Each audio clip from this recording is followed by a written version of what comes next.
राधे राधे आप सभी को गुड मॉर्निंग, नमस्ते। स्वागत है आप सभी का हिंदी टीचर्स एकेडमी में। तो हम देखेंगे हिंदी साहित्य का इतिहास सार संग्रह। क्लास हमारी वन लाइनर की चल रही थी, जिसमें 12 क्लासें हो चुकी हैं। 600 प्रश्न हमने देख लिया है। ये 13वीं क्लास है और इसमें हम 600 से 650 तक प्रश्न देखेंगे। तो आज का पहला प्रश्न है कि इनका सा अर्थ सौष्ठव और नवोन्मेष बिरले ही कवियों में मिलता है।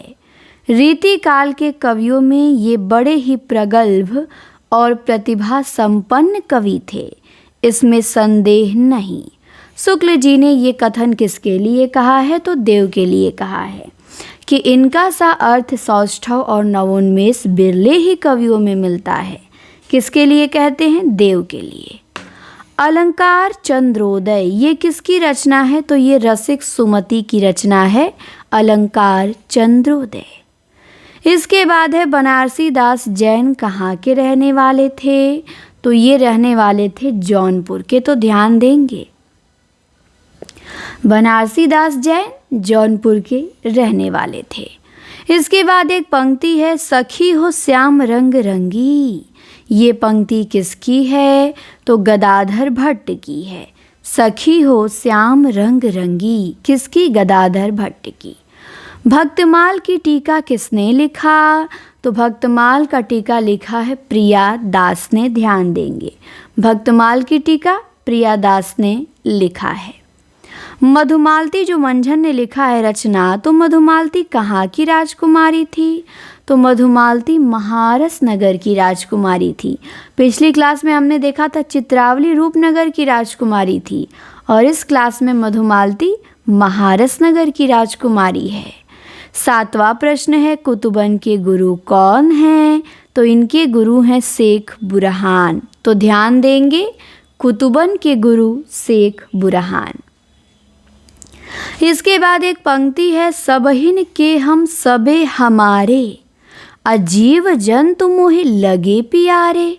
ये पंक्ति किसकी है? तो ये मलुक दास की है। सबहिन के हम सबे हमारे, अजीव जंतु मोहि लगे प्यारे। गुरु नानक की पत्नी का नाम क्या था? तो इनकी पत्नी का नाम सुलक्षणी था। माता तृप्ता, पिता कालूचंद खत्री, बेटे 2 थे श्री चंद लक्ष्मी चंद और पत्नी सुलक्षणी थी। सत्यवती कथा रचना किसकी है? तो ईश्वर दास की है सत्यवती कथा।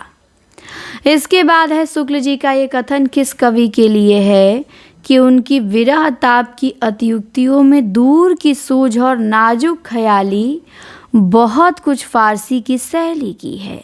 तो शुक्ल जी ने ये कहा है बिहारी के लिए कि उनकी विरह ताप की अतियुक्तियों में दूर की सूझ और नाजुक ख्याली बहुत कुछ फारसी की शैली की है। तो ये शुक्ल जी ने कहा है बिहारी के लिए। इसके बाद है कि शुक्ल जी ने ग्रियर्सन के इतिहास ग्रंथ को क्या कहा है? तो बड़ा कविवृत्त संग्रह कहा है। शुक्ल जी ने ग्रियर्सन के इतिहास को क्या कहा है? तो बड़ा कविवृत्त संग्रह कहा है। इसके बाद एक पंक्ति है, अमीय हलाहल मद भरे, श्वेत श्याम रत्नार। ये पंक्ति किसकी है? तो ये रसलीन की है, लेकिन किस रचना से है? तो अंग दर्पण से। अ से पंक्ति भी शुरू हो रही है, अ से अंग दर्पण रचना भी है, तो सेम सेम। अमीय हलाहल मद भरे, श्वेत श्याम रत्नार, अंग दर्पण से। रसलीन की 2 ही रचनाएं मिलती हैं, एक रस प्रबोध और एक अंग दर्पण। तो अंग दर्पण से ये पंक्ति है। इसके बाद है बादशाह दर्पण। ये रचना है किसकी? तो ये भारतेंदु जी की है, बादशाह दर्पण। दर्पण नाटक है लक्ष्मी नारायण लाल का, और बादशाह दर्पण रचना ये भारतेंदु जी की है। इसके बाद है कि किस लेखक के लेख अधिकतर बातों के संग्रह हैं? तो महावीर प्रसाद द्विवेदी। महावीर प्रसाद द्विवेदी के लेखों को शुक्ल जी ने बातों का संग्रह कहा है। भारत सौभाग्य किसका नाटक है? तो भारत सौभाग्य प्रेम घन का नाटक है। ध्यान देंगे, किसका? प्रेम घन का। भारतेंदु युग का कौन सा कवि हिंदू हिंदुस्तानी का राग अलापते थे? तो वो हैं प्रताप नारायण मिश्र। जो भारतेंदु युग के कवि हैं प्रताप नारायण मिश्र, ये हिंदू हिंदुस्तानी का राग अलापते थे। नागरी तेरी यह दशा, ये कविता है, किसकी कविता है? तो महावीर प्रसाद द्विवेदी की है। नागरी तेरी यह दशा, महावीर प्रसाद द्विवेदी। मयंक मंजरी नाटक है किसका? किशोरी लाल गोस्वामी का। तो मयंक मंजरी किशोरी लाल गोस्वामी। दुलाई वाली बंग महिला की कहानी है, इसका प्रकाशन वर्ष क्या है? तो 1907 है। दिल्ली का दलाल उपन्यास है, किसका है? तो पांडे बेचन शर्मा उग्र का है।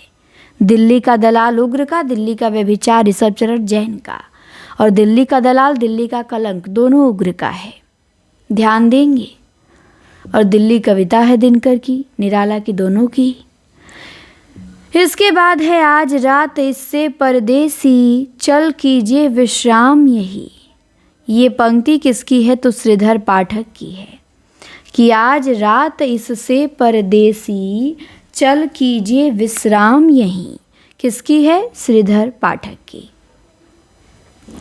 हिंदी की हिमायत किसकी रचना है? तो प्रताप नारायण मिश्र की रचना है हिंदी की हिमायत। कहाँ करुणानिधि केशव सोए, पंक्ति किसकी है? तो भारतेंदु की है, बट किस रचना से है? तो नील देवी से है। ये ध्यान देना है कि कहाँ करुणानिधि केशव सोए, ये पंक्ति भारतेंदु जी की है। किस रचना से? नील देवी से। मंगल प्रभात उपन्यास है, किसका है? हृदयेश का। चंडी प्रसाद हृदयेश ने लिखा है मंगल प्रभात, तो ध्यान देंगे। मर्दानी औरत नाटक है, किसका नाटक? तो जीपी श्रीवास्तव का। औरत उपन्यास शिव प्रसाद सिंह का, और मर्दानी औरत नाटक जीपी श्रीवास्तव का। वीर छत्राड़ी काव्य है, किसका काव्य? लाला भगवान दीन का, वीर छत्राड़ी। 28 नंबर में पंक्ति है, फिर परियों के बच्चे से हम सुभग सीप के पंख पसार। ये पंक्ति किसकी है? तो ये पंत जी की है। फिर परियों के बच्चे से हम सुभग सीप के पंख पसार, पंत जी। गुणवंत हेमंत कविता है, किसकी कविता है? तो श्रीधर पाठक की है। श्री चंद्रावली नाटिका है, किसकी नाटिका है? तो भारतेंदु जी की है। भूषण चंद्रिका ये रचना है, किसकी है? तो गुलाब कवि की है भूषण चंद्रिका। इसके बाद पंक्ति है, दाने की न पानी की न आवे शुद्ध खाने की। ये किसकी है? तो ये आलम की पंक्ति है कि दाने की न पानी की न आवे शुद्ध खाने की। रसखान कहाँ के पठान सरदार थे? तो रसखान दिल्ली के पठान सरदार थे। राम रक्षा स्रोत किसकी रचना है? तो रामानंद का है। प्रिया प्रसाद किसकी रचना है? तो घनानंद की है प्रिया प्रसाद। अंग्रेजी का पहला मौलिक उपन्यास कौन? अंग्रेजी का नहीं, अंग्रेजी ढंग में लिखा हुआ पहला मौलिक उपन्यास हिंदी का वो है परीक्षा गुरु, 1882 में प्रकाशित होता है। लाला श्रीनिवास दास जिसके लेखक हैं। ज्योत्सना गीति नाट्य है, किसका? सुमित्रा नंदन पंत का ज्योत्सना। साधना ये गद्य काव्य कृति है, किसकी? तो राय कृष्ण दास की।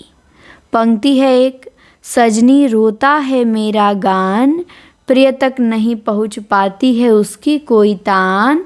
तो ये पंक्ति है गुप्त जी की रचना साकेत से कि सजनी रोता है मेरा गान, अप्रिय तक नहीं पहुँच पाती है उसकी कोई तान। प्रभात फेरी काव्य है, किसका? नरेंद्र शर्मा का। किस नीतिकार की कुंडलियाँ ग्राम ग्राम में प्रसिद्ध हैं? तो गिरधर कविराय बहुत फेमस नीतिकार थे और इनकी कुंडलियाँ ग्राम ग्राम में फेमस हैं। इसके बाद है तिलक शतक, किसकी रचना है? तो मुबारक की है। कहाँ करो बैकुंठ ही जाए, पंक्ति किसकी है? परमानंद दास की है। सुंदर दास का जन्म स्थान कहाँ है? द्यौसा है। मधुमालती में कितनी चौपाइयों के बाद दोहे का क्रम है? तो 5 चौपाइयों के बाद। केशव दास ने किस रचना में इंद्रजीत के बड़े भाई रतन सिंह की वीरता का छप्पयों में अच्छा वर्णन किया है? तो रतन बावनी प्रबंध काव्य है। इसी में इंद्रजीत सिंह के बड़े भाई रतन सिंह की वीरता का छप्पयों में अच्छा वर्णन किया गया है। रस सारांश किसकी रचना है? भिखारी दास की है।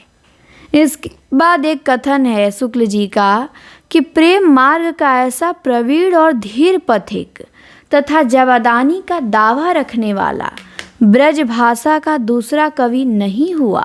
शुक्ल जी ने ये कथन किसके लिए कहा है? तो शुक्ल जी ने ये कहा है घनानंद के लिए कि प्रेम मार्ग का ऐसा धीर प्रवीण जवादानी का दावा रखने वाला ब्रज भाषा का दूसरा कवि नहीं हुआ। इसके बाद है दुर्वादल कविता है किसकी है? तो सियाराम शरणगुप्त की कविता है दुर्वादल। तो ध्यान देंगे दुर्वादल कविता सियाराम शरणगुप्त की है। इसके बाद एक पंक्ति है राम कुरूप निहारत जानकी अकंगन के नग की परछाही। तो ये पंक्ति है कवितावली से तुलसीदास की। राम को रूप निहारत जानकी कंगन के नग की परछाही, और दुर्वादल सियाराम शरणगुप्त की कविता है। तो ये आप क्या करेंगे? ध्यान रखेंगे। अब हम मिलेंगे अगली क्लास में 14वीं क्लास में, जिसमें हम 700 प्रश्न अपने क्या करेंगे? कंप्लीट करेंगे। तो उम्मीद है कि ये क्लास आप लोगों को अच्छी लगी होगी। लाइक शेयर कमेंट ज़रूर करिएगा, चैनल को सब्सक्राइब कर लीजिए। जल्दी ही मिलते हैं नेक्स्ट वीडियो में। धन्यवाद।